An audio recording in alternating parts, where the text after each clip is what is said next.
Ukraine hasn't started buying larger volumes of gas to fill in storage for the heating season, expecting a further gas price drop in the third quarter, but there's no guarantee that Russia would extend the current pricing after the current agreement expires June 30th. Are you sure there would be a further agreement on price from July 1st, and when?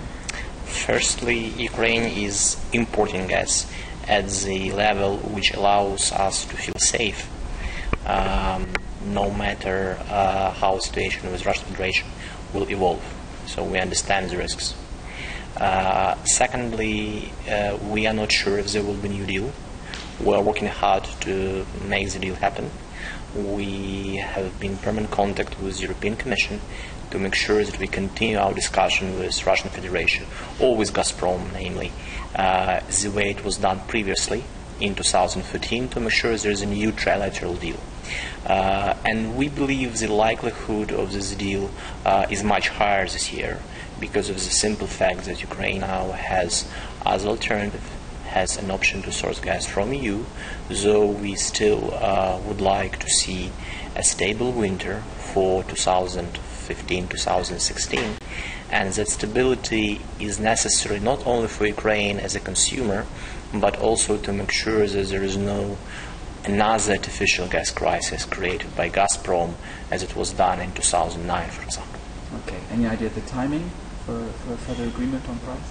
When?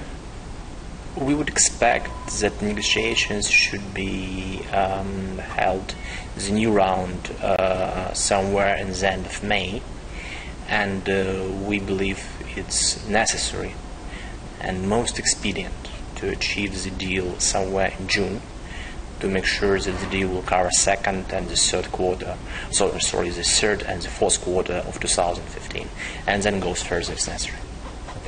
Now, about the talks between Russia, Ukraine and the EU, when do you think the next round of talks on an agreement can happen? As I said, we expect it to happen at the end of May. Okay.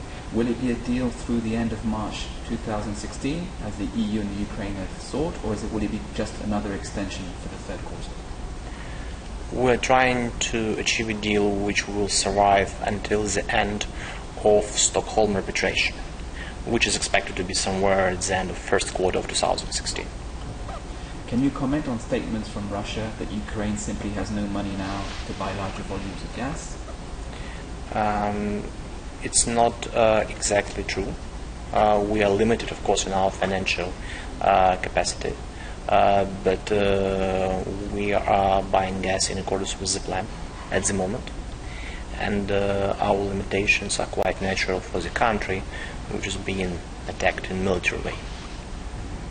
Yes, on the military angle, is there a risk we can see another gas war with Russia? If there is no deal reached which will cover the next winter, the likelihood of new crisis artificially created by Russian side is very high. Ukraine said it would attract financing to purchase nat gas, including from the EBRD. How much will it be? And when? We are currently discussing specific terms and conditions with EBRD. The process is underway, but until it's over, I would prefer not to comment. What price do you see for Q3? The price for European gas is declining. Now both prices from Russian Federation and EU are more or less competitive, but the decline will not be significant. Any news joint venture to manage Ukraine's pipelines and storages? Has any company showed interest? Yes, for the last we had discussions with two interested parties, and now we are developing a joint view of how that joint venture could be structured. Who are the interested parties? We can't disclose. Those are the European companies. West Europe, European Union? European Union companies, yes. Well-known, large names. What do you think about the Russian plan to shift all the gas flow now going through Ukrainian pipelines to a proposed new link via Turkey from 2020? It's mostly bluff, and it is bluff for several reasons. Firstly, it has no economic sense. Secondly, there is a much cheaper and more efficient way to make sure there are no risks which Gazprom talk so much about, i.e. if they're afraid of Ukraine, they can just deliver gas to the eastern border of Ukraine, and then Western companies will take it further from there. Thirdly, it's also a bluff because this project is totally under control of EU.